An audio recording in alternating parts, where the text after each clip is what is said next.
हमने डीएम को गाली दिया। क्या बोले? डीएम क्या रंगबाज क्या होता है? रंगबाज है, रंगबाज है डीएम। पूछिए कैसे रंगबाज है। नहीं, मैं बता देती हूँ कैसे रंगबाज है। 2 माँ बेटी घर के अंदर बंद हो गई, बोला कि जान दे देंगे।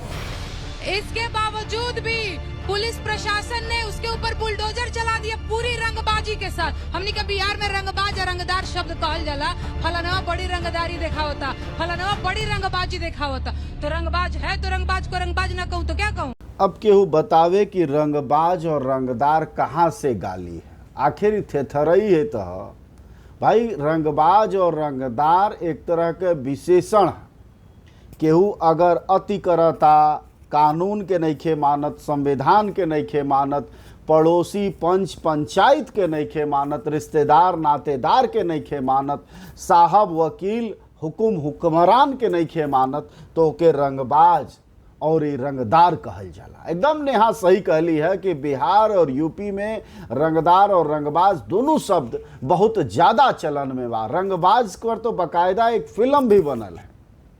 और रंगदारी के नहीं जाना था कि लक्षण होला भाई, और रंगबाजी लक्षण होला। लेकिन ए पढ़ल लिखन अनपढ़ एंकरन के समझावे जौन पैसा की आगे ऐसा झुकल बाड़सन कि लेट गईल बाड़े कुल। हमको लगता है कि आप किसी पार्टी विशेष की प्रवक्ता के तौर पे बैठे हुए हैं। यही चाहती हैं। हमको तो यही लगता है। हम सरकार को गाली दे रहे हैं। डीएम को गाली नहीं दिया। डीएम कौन होता है? हमने डीएम को गाली दिया। क्या बोले? डीएम क्या रंगबाज क्या होता है? रंगबाज है, रंगबाज है डीएम। पूछिए कैसे रंगबाज है। नहीं, मैं बता देती हूँ कैसे रंगबाज है। 2 माँ बेटी घर के अंदर बंद हो गई, बोला कि जान दे देंगे।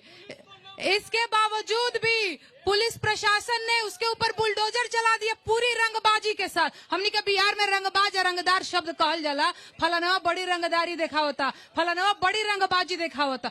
तो रंगबाज है तो रंगबाज को रंगबाज ना कहूँ तो क्या कहूँ। इनकर नाम सईद अंसारी है, जात के मुसलमान हुए, लेकिन इनकर कंपटीशन जौन बा उ रूबिका लियाकत से चलता। दरअसल उ रूबिका लियाकत चमक गई बाड़ी, आ ई बेचारू उतने साल से बाड़े, लेकिन आगे पीछे कैले बाड़े। जहिया ले पुण्य प्रसून वाजपेयी रहले तहिया ले तो ई उनकी आगे पीछे कैले। और अब जौन है तो सोचत हुए इनकर जौन छवि बा, इनकर जौन प्रसिद्धि बा रूबिका लियाकत जैसन हो जा।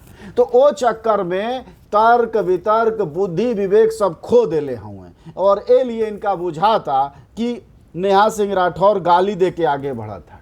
जबकि सच्चाई ई बा कि नेहा सिंह राठौर जौन गीत गौले बाड़ी हिंदी समाज भोजपुरी समाज में ऊपर केहू एगो उंगली ना उठा सकेला। कहीं एगो गंदा लफ्ज नहीं के, एगो खराब शब्द नहीं बा, बल्कि बहुत ही संभलल सही व्यंग्यात्मक एकदम राजनीतिक जौने के वार कहल जाला और जौने जनता के असली कवि गायक कहल जाला, वो परंपरा के मजबूत करताड़ी नेहा सिंह राठौर। और एकदम सीना ठोक के बोलले है कि हम केहू से डेराली और आली नहीं, बल्कि हम आइल बाणी ये धरती पर कि बता सके यूपी के लोग के कि जे लड़े वाला बा हम ओकरी साथे खड़ा बानी।